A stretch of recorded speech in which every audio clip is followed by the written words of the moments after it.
Connecticut Explored is pleased to announce a 20 for 20 innovation in Connecticut history, a series of highlighting 20 game changers whose work is advancing the study of Connecticut history. And here to talk all about it is Kathy Hermes, the publisher and executive director of Connecticut Explored. Thanks so much for being with us, Kathy. Oh, thank you for having me, Erica. Well, this is really exciting because this is the 20th anniversary, right? It's a big deal. It is a big deal. This is a nonprofit that began with Elizabeth Norman and some colleagues, thinking about the fact that there was no magazine of Connecticut history, that most things were just, lists of programs and things that were going on, but nothing that had articles about the substance of Connecticut history. Mm-hmm. And so she started it out as the Hog River Journal, and then it morphed into Connecticut Explored. And you can see it's a beautiful magazine. The pictures are incredible. We produce it 4 times a year.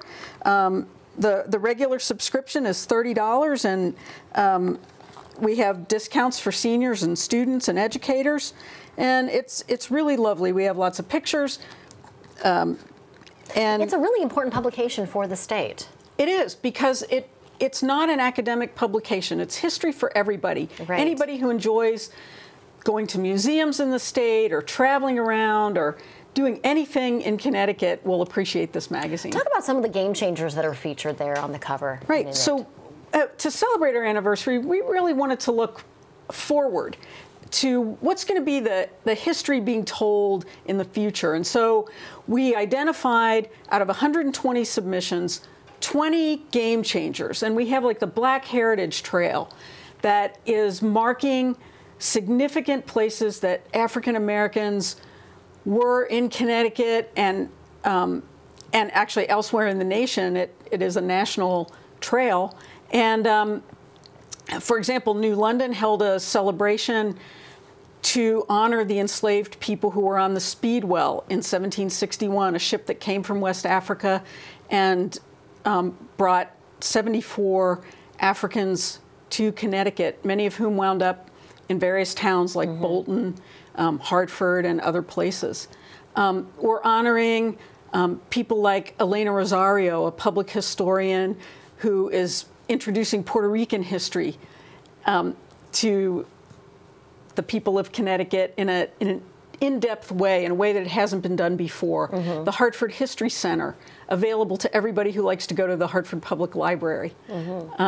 We have students who have done work with the Eastern Pequot Archaeological Field School, Steve Thornton's walking tour of Hartford that shows where African Americans were in Hartford, the Ancient Burying Ground, where I actually led this project with CCSU students and alums to identify about 500 people who are buried in the Ancient Burying Ground from 1640 to 1815. And we had family trees that we put on Ancestry.com for anybody who might want to connect up with those people in the past, and relationship trees to show how they were related to other people in the community, and to show relationships like the connections, enslaver, enslaved, business relationships, all that kind of thing. Wow. This is really incredible, well, not just for historians, people who are history buffs, but really anyone who lives in Connecticut to know about where we live and the history behind it. And where can folks find it right now? Mostly online, but there are a few locations that you can go and actually get a physical copy. Right. You can go to R.J. Julia in Madison. You can go to the Wadsworth Athenaeum, the Mark Twain House.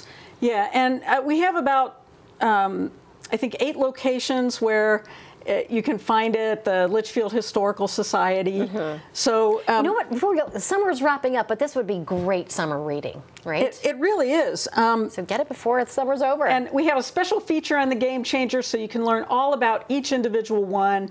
And if you go to our website, we'll actually send you a free copy of our magazine so you can try it out before you have to plunk money down for a subscription. Well, I don't think anybody's going to be disappointed, Kathy. No, they won't. Kathy Hermes, thank you so much for being with us from Connecticut Explored, and we'll have the information on our website for sure. Thank you for having me. It's been a real pleasure. It's been a pleasure.